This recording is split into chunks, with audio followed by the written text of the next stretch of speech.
iPad Pro was too big. So I recently downsized from the iPad Pro 12.9 inch to the newest iPad mini. And here's why. So this is my iPad Pro 12.9 inch and I have it in the Magic Keyboard. So with the Magic Keyboard, this is what it looks like. This is a pretty hefty iPad. And it is the Pro line and it feels very pro. It almost feels a little too pro, which is what I'm gonna get into in a second. And this is the iPad mini. I have it in their smart folio case. So this is it. This is it. It is so little. It's so little. You may have seen my unboxing of it in the shorts that I did, but the YouTube shorts that I did, but it's so small. Now I'm a small person, so this is my hand and this is the iPad mini.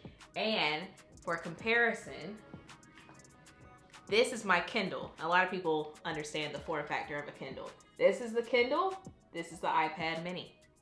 Kindle, iPad mini. Do you see how similar in size they are? But when put like on top of each other, you see they are very close in size. Like they're very, very close in size. This bad boy, it's actually a pretty powerful device. And you may be asking, why would I switch from an iPad Pro to an iPad mini? Well, let me tell you, I have a lot of Apple products. This is my this is my MacBook Pro. This is the 16-inch MacBook Pro. This is the iPad Pro. They're pretty similar. They're pretty similar. They're just about the same height and they're only a couple inches off as far as the length. So they're really, really similar. And then if you put, hold on, my small hands. If you put the mini, do you see that? Do you see that size difference? That's a huge size difference. And that is why I wanted to downsize, because I got my MacBook Pro and the iPad mini, the iPad Pro the same time, pretty much. Yeah, I bought them the same time. I just felt like balling out, apparently. So yeah, so I got the MacBook Pro and the iPad Pro same time. And my iPad Pro was my very first iPad. I never had an iPad before, so I was very excited to have it. And I got this back in 2020.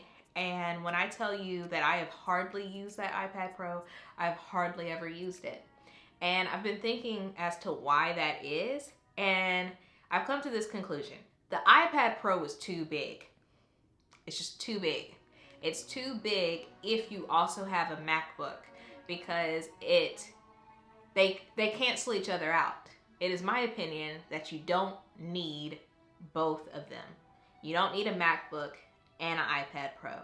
I would say pick one.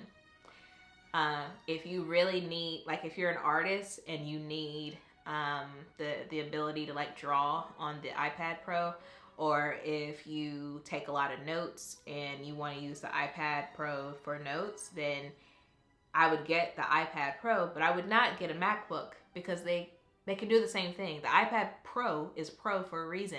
It's basically a computer. It is basically a more portable version of a MacBook, if you want to call it that. Like, technically more portable. I think both of them are pretty portable, actually.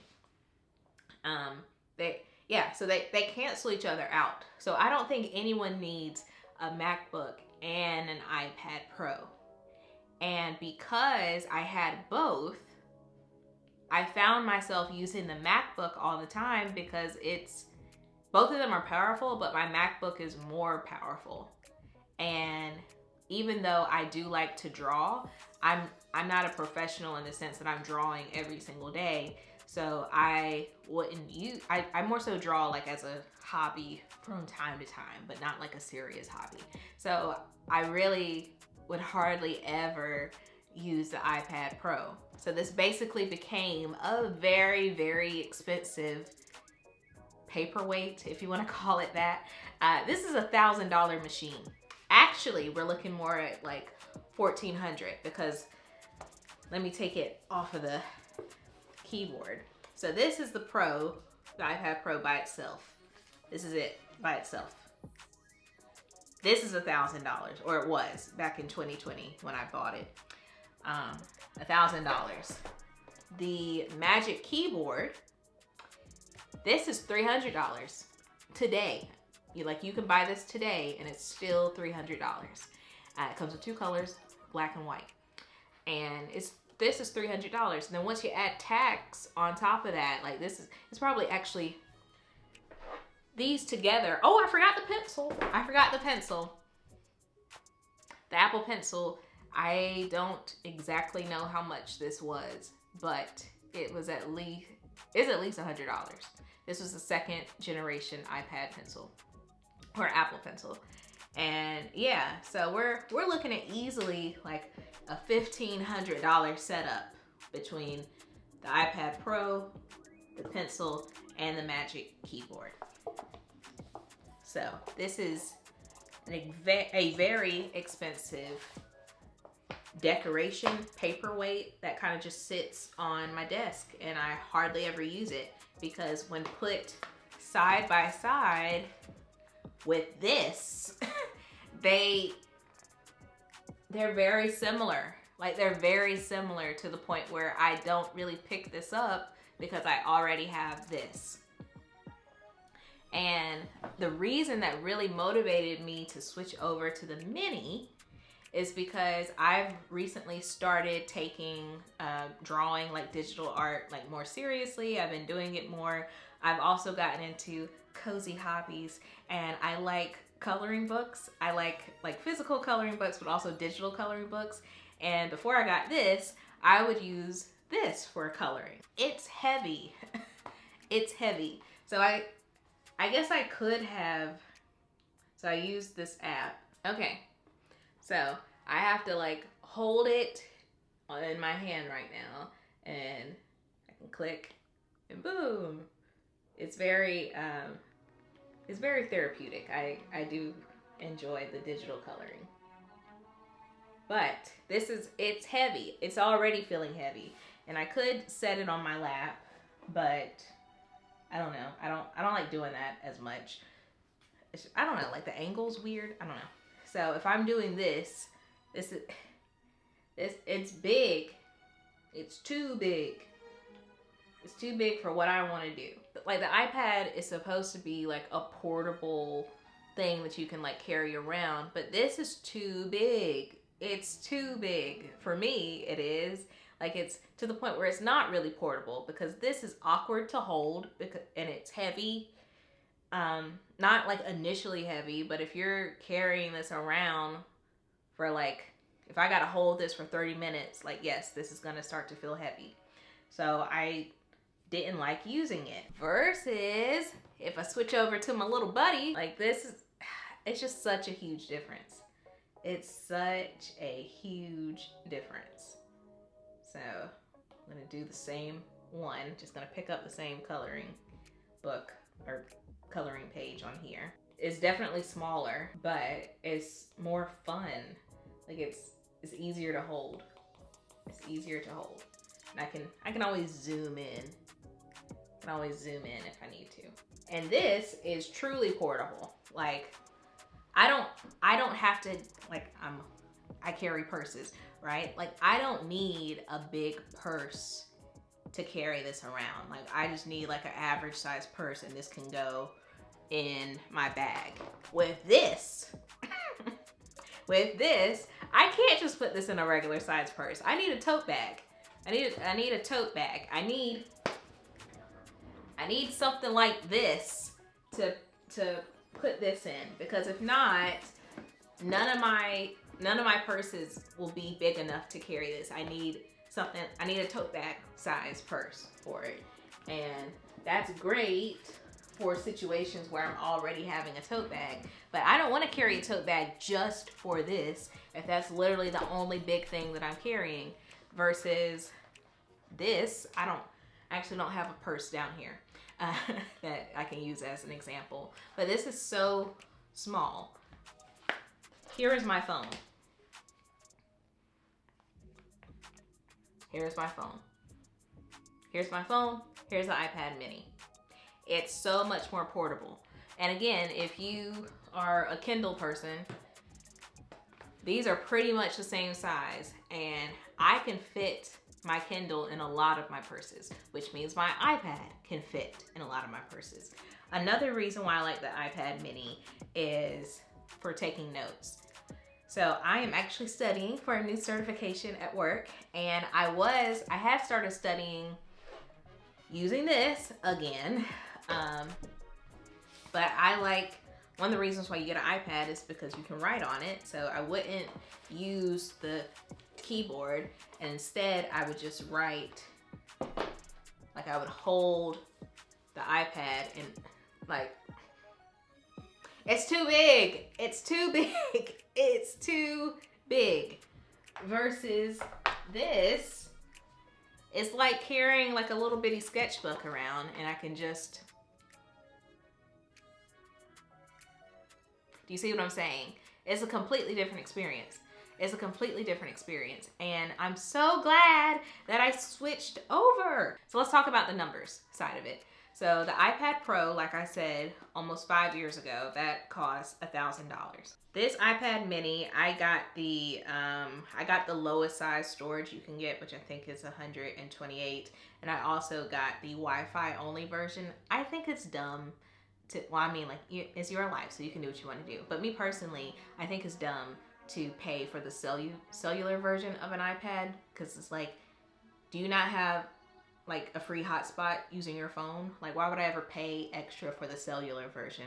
Number one, I'm at home a lot, and if I'm not at home, I'm usually at a place that has Wi-Fi, and if I don't, my phone has a hotspot, so it's not really worth it to buy the cellular version, in my opinion. So I didn't.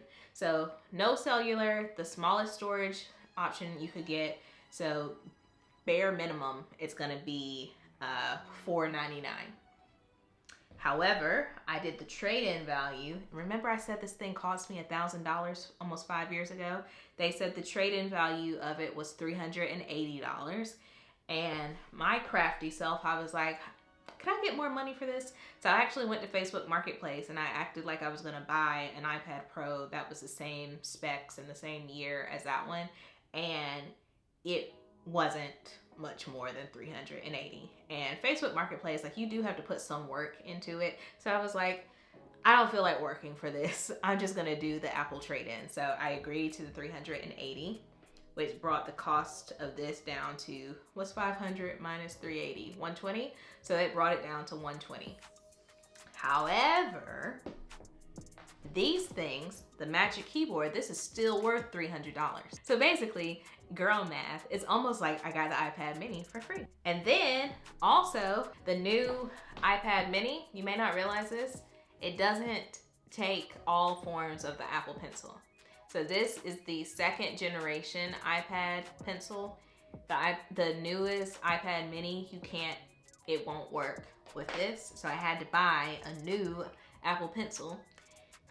So this was $140 after tax. It was like $140. This is the Apple Pencil Pro. This is the Apple Pencil Pro. Cost me $140, but I have the Apple credit card, and I bought everything on the Apple credit card, but I buy all Apple products on the Apple credit card, and I do that because you get like 3% back. I've just been saving up that cash back. So I actually had like $138 in Apple Cash. And so I used that to buy the pencil. So the pencil only cost me $400. Oh, sorry. The pencil only cost me $4. There we go. So yeah, so this whole new setup only cost me $4 for the pencil, and then the iPad itself was $120. But I'm about to sell this the Magic Keyboard case for the old iPad. I'm gonna sell that for a minimum of $200. So I'm technically making money. Girl math.